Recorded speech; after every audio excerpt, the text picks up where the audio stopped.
জয় হিন্দ। যারা স্কুল কলেজে NCC C certificate complete হয়েছে তাদের জন্য সুবর্ণ সুযোগ ভারতীয় সৈন্যবাহিনীর তরফ থেকে। তাদের বিরাট একটা ভ্যাকেন্সি আসতে চলেছে সম্ভবত, আমরা তা নিয়ে আলোচনা করব।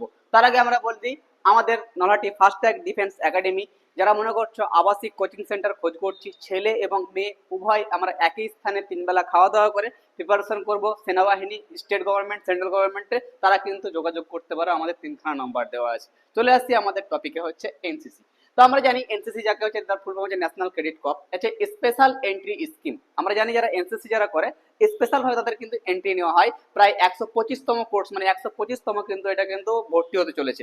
ভারতীয় সেনাবাহিনীতে অফিসার হিসাবে যোগদান করার সুবর্ণ সুযোগ, যারা সি সার্টিফিকেট কমপ্লিট হয়েছে এরা একবারে অফিসার হিসাবে, এনসিসি লেভেলের একটা অফিসার হয়, মেজর হয়, তারা নিজের একটা ডিস্ট্রিক্টকে, নিজের একটা এরিয়াকে মানে পুরোটাই পরিচালনা করে, সেই অফিসার হবে। তো আমরা দেখবো আবেদনের সময়কাল হচ্ছে জুলাই থেকে আগস্টের মধ্যে কিন্তু নোটিফিকেশন বার হওয়ার সম্ভাবনা আছে। এবং বর্তমানে আবেদন এখনো কিন্তু চলতে শুরু করেনি, কিন্তু দেখো গুরুত্বপূর্ণ তারিখ দেখো, আবেদন শুরু জুলাই মাস থেকে, কিন্তু আবেদনের শেষ তারিখ হচ্ছে আগস্ট মাসের সম্ভাবনা শেষ হয়ে যাবে। তোমরা নোটিফিকেশনটা চেক করতে পারো। হচ্ছে এসএসবি সংরক্ষণ হচ্ছে সেপ্টেম্বর এবং অক্টোবরে সম্ভবত, এবং মেডিকেল পরীক্ষা হবে অক্টোবর নভেম্বরে সম্ভবত, এবং চূড়ান্ত ফলাফল ডিসেম্বর মাসে মানে পাস হবে। তারপরে হচ্ছে ইন্ডিয়ান মিলিটারি একাডেমির মাধ্যমে পুরো ট্রেনিং দেওয়া হবে তাদেরকে, এবং জুলাই মাসে পরবর্তী মানে জুলাই মাসের মধ্যে তারা কিন্তু 27-এ কিন্তু জয়েন করে যাবে। পরবর্তী 1 বছরের মধ্যে ট্রেনিং ইন্ডিয়ান মিলিটারি একাডেমিতে কিন্তু পুরোপুরি একবার যারা মেজর থেকে লেফটেন্যান্ট গভর্নমেন্ট থেকে যাদেরকে ট্রেনিং করা হয় সেরকম ভাবে কিন্তু তাদেরকে ট্রেনিং দেওয়া হবে। তার জন্য আমাদের কি প্রয়োজন আমরা সেটা জেনে নিই। আমাদের এখানটায় প্রয়োজন হবে হচ্ছে যোগ্যতা। দেখো এলিজিবিলিটি কি লাগছে, আমরা স্নাতক মানে হচ্ছে গ্র্যাজুয়েশন থাকতে হবে। আমাদেরকে প্রথমত গ্র্যাজুয়েশন থাকতে হবে যে কোনো বিশ্ববিদ্যালয় থেকে, ভারতবর্ষের মধ্যে যে কোনো বিশ্ববিদ্যালয়ে গ্র্যাজুয়েশন থাকতে হবে। গ্র্যাজুয়েশন করার পর সেই কলেজ থেকে যদি আমরা সি সার্টিফিকেট পাই, আমরা একমাত্র কলেজ থেকে সি সার্টিফিকেট পাই, কিন্তু যারা স্কুল থেকে হয় সেটা হচ্ছে বি সার্টিফিকেট। স্কুলের পর কিন্তু কলেজে হয় তখন সি সার্টিফিকেট হয়।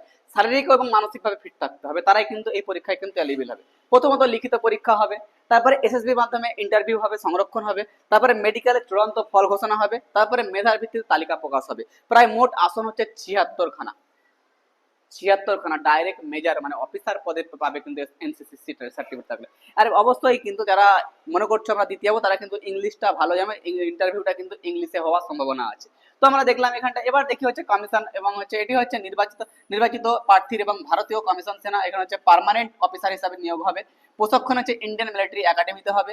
বিশেষ একটা ঘোষণা দেখি হচ্ছে এখানটায় দেখো, এনসিসি হচ্ছে কভারেটের জন্য সুযোগ সুবিধা, বিশেষ একটা সুযোগ সুবিধা। পার্মানেন্ট অফিসার হওয়া মানে আমরা জানি অগ্নিবীর এগুলো পার্মানেন্ট হওয়া যায় না, কিন্তু যারা এইটা করেছে তারা কিন্তু একটা পার্মানেন্ট হওয়ার সুবর্ণ সুযোগ। এখানটায় দেখবে না এই 76 ভ্যাকান্সি সেরকম না, কিন্তু আর্মি অফিসারের কাছে 76টা অফিসার মানে বিরাট ব্যাপার।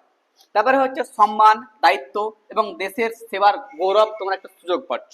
আকর্ষণীয় বেতন থাকছে অফিসার লেভেলের। তারপরে হচ্ছে অন্যান্য সুযোগ সুবিধা থাকছে, ক্যান্টিন সুবিধা থাকছে, অন্যান্য সুবিধা তো থাকছেই।